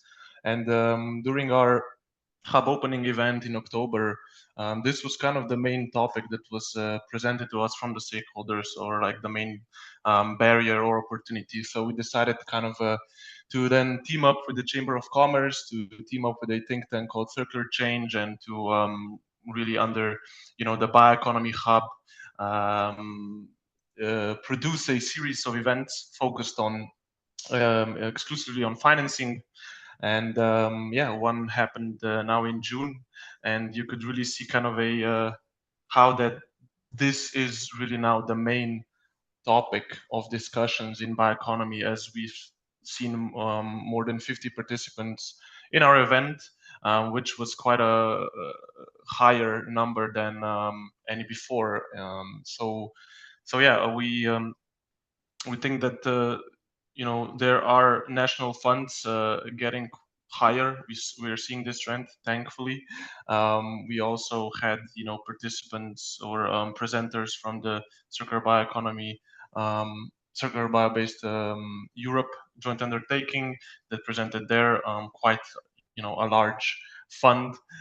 So yeah, now we are seeing that companies are more and more interested in these projects. The finances are here, and our next event of the 2 series events will be focused also on private financings, since let's say the policy is quite lacking regarding bioeconomy and circularity in Slovenia, unfortunately. these bottom-up approaches are that more important. So the next event will be, as I said, on private financing. We're going to have banks, we're going to have private investment funds, angel investors at the event to really talk about how we can scale these projects from let's say the bottom up. So yeah, we are seeing a lot of buzz. We are seeing that we're a small country. We don't have that many material flows, but there are many still not utilized. We predict that there's like still a space for, let's say, 3 larger biorefineries in the country, and we are hopeful that these will get brought to life during our work at the National Bioeconomy Hub. Yeah. Well, thank you, Miha, and definitely seeing from trust to interest to putting money where the mouth is definitely is very much key aspect there. So just to briefly reflect on it, Sophia, because you have been working on that from Croatia, and WF is fairly well known for their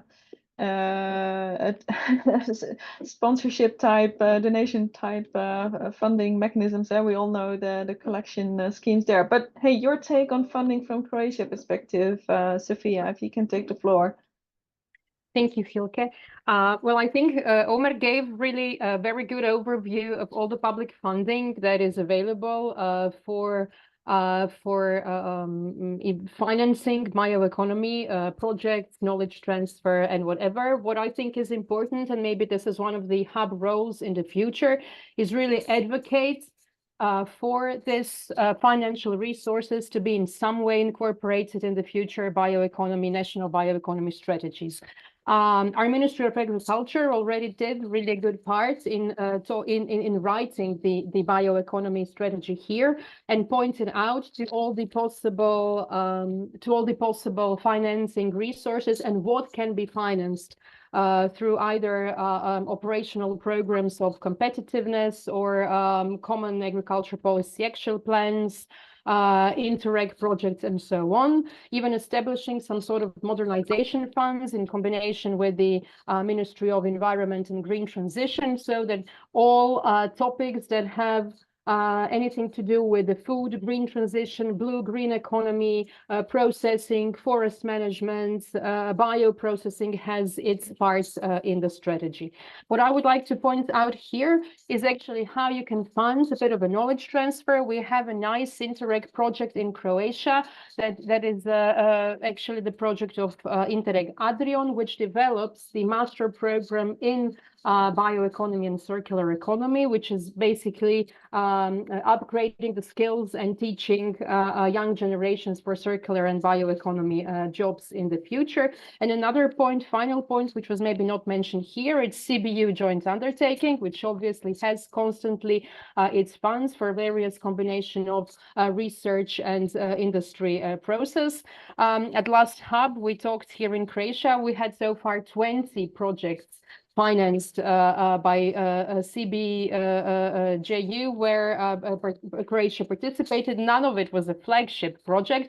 So we said what we're going to do in the future is to have at least one flagship project that would really be a Croatian one.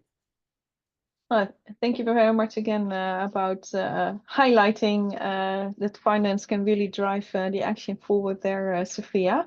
So thank you very much. I think this is, well, all of the topics, but definitely there's a high interest for this one.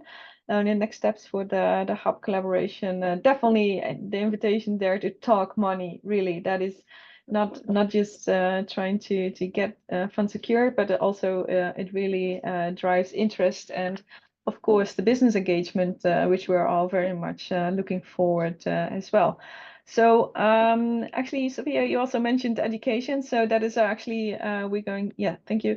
We're going into that education part of the knowledge transfer. So thank you, this set of panelists on this topic. We are going to invite the final panel to open up the video to take the floor, because we are really talking about that capacity building part of knowledge transfer, because you need the people to be able to actually do it. The trained workforce, the new generation, the familiarity with the importance and the implementation of bioeconomy.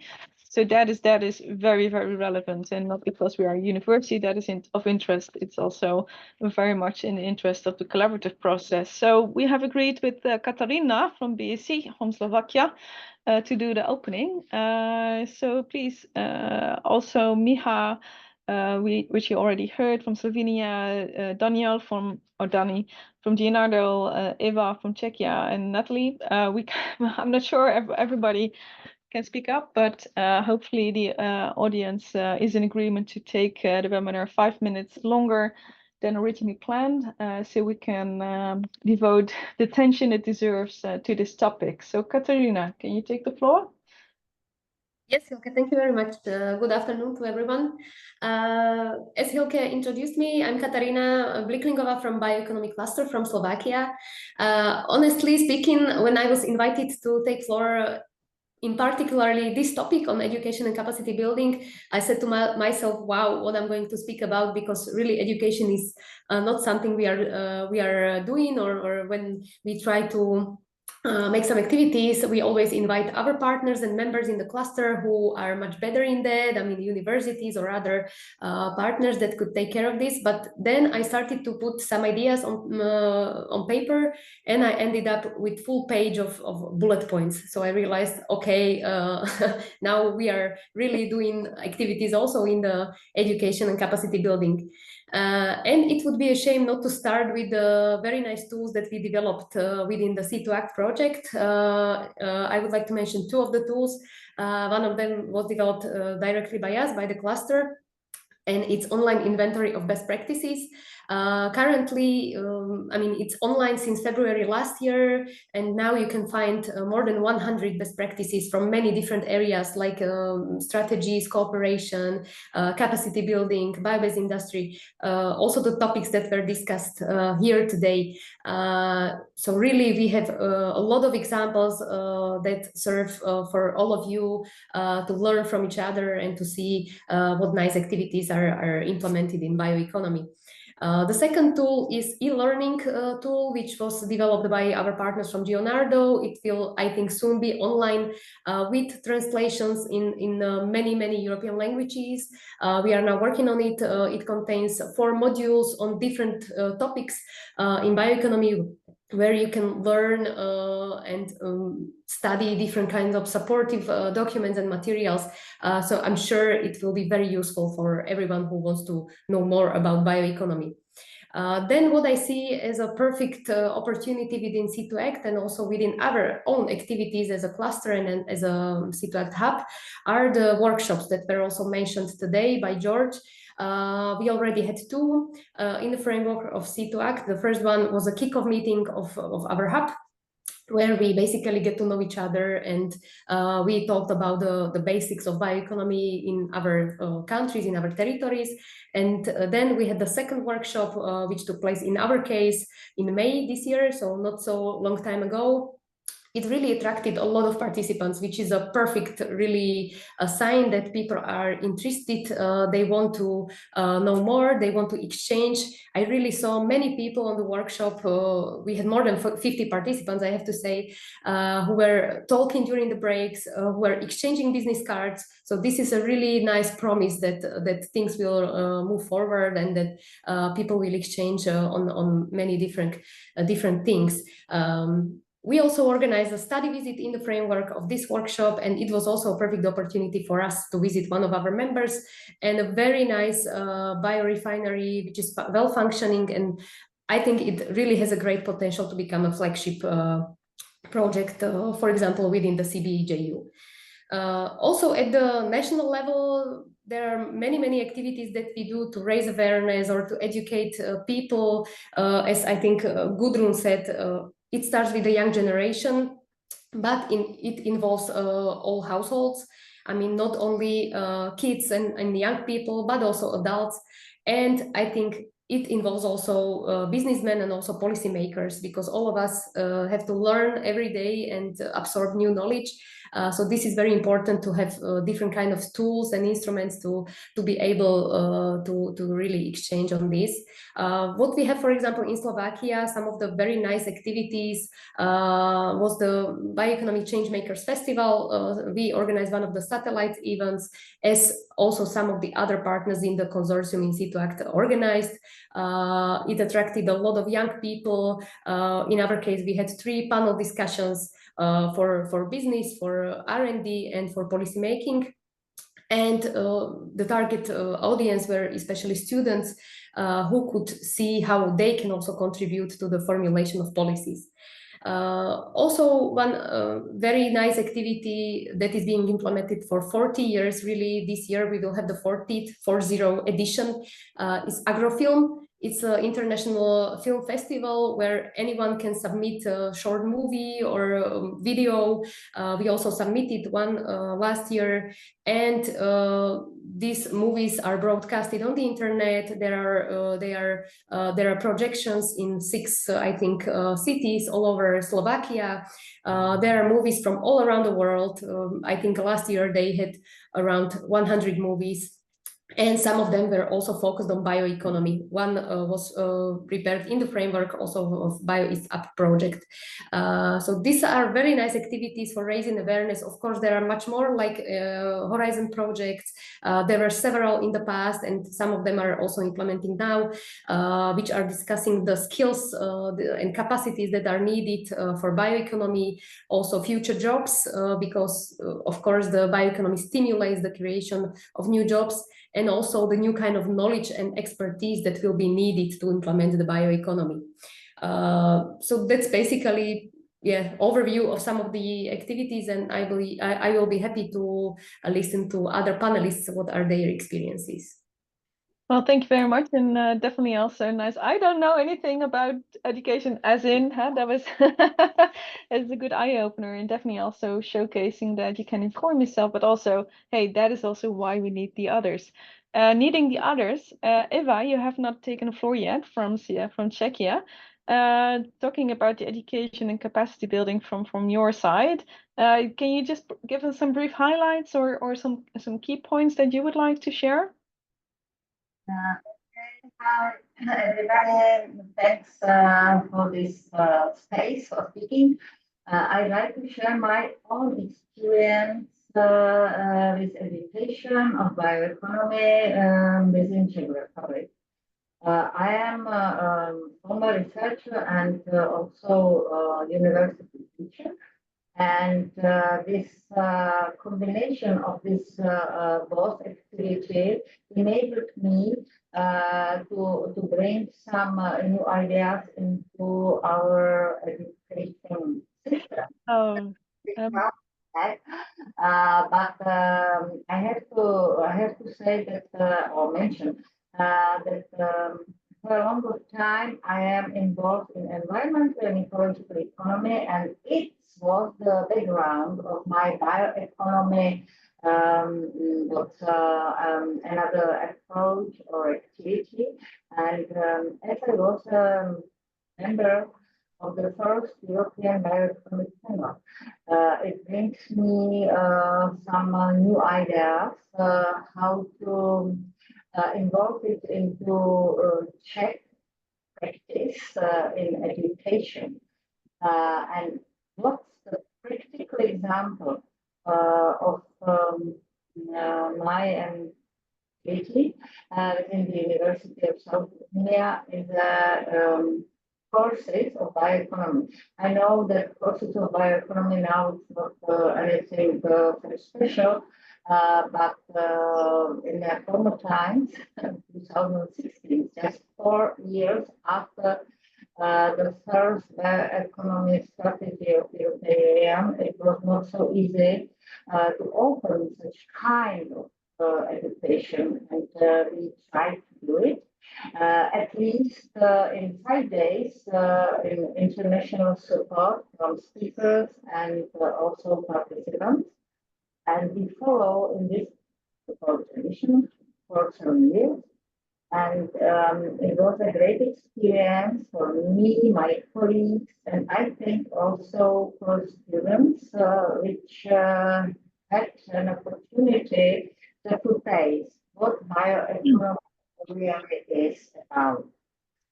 So this courses were very, from the historical point of view,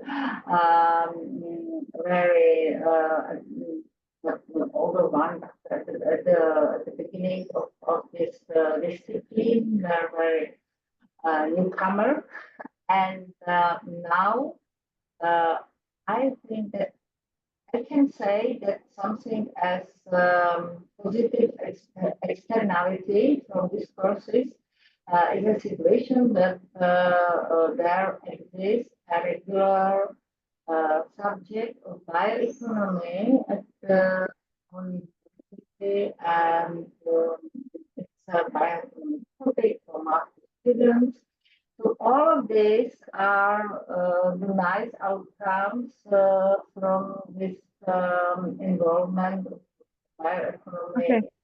Okay. Well, thank you. Oh, sorry. Thank you, Eva. Yeah, I do need to cut you short, but definitely the own experience from your region and from Czechia is very valuable, focusing on the educational aspects.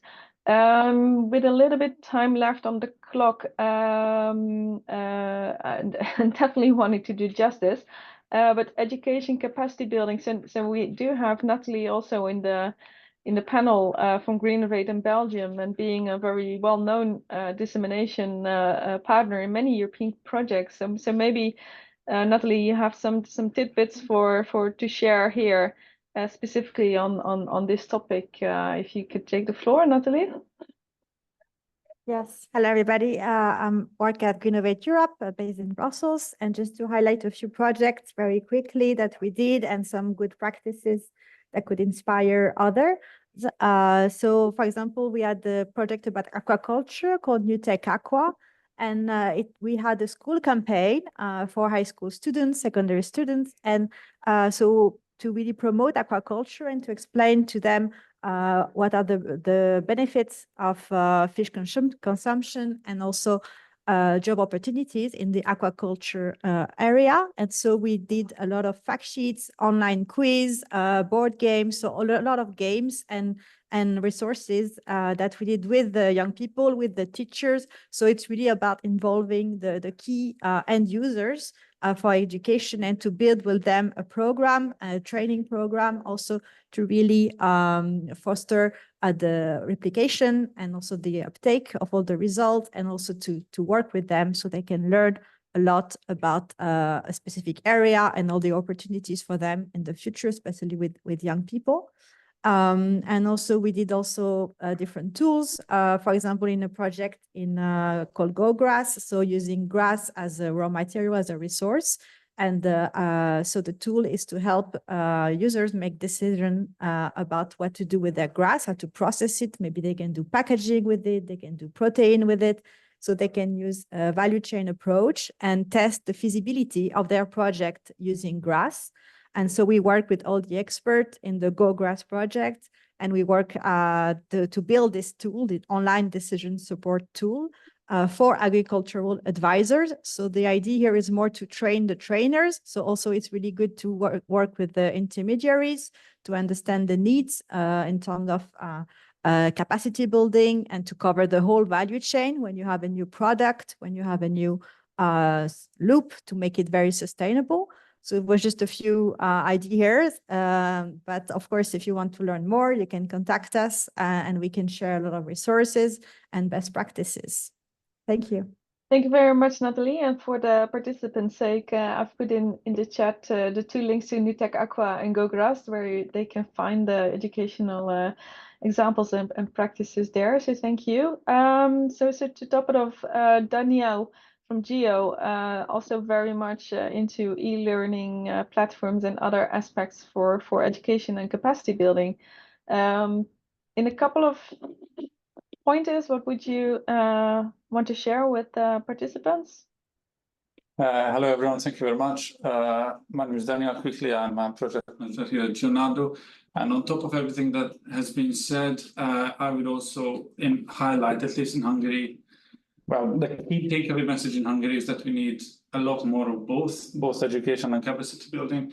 It's an interesting topic here in Hungary, bioeconomy, because it's being done and it is being done, but it's very closed off. And not a lot of people know about it. And even people who do know about it, they don't find it, so to speak, sexy enough.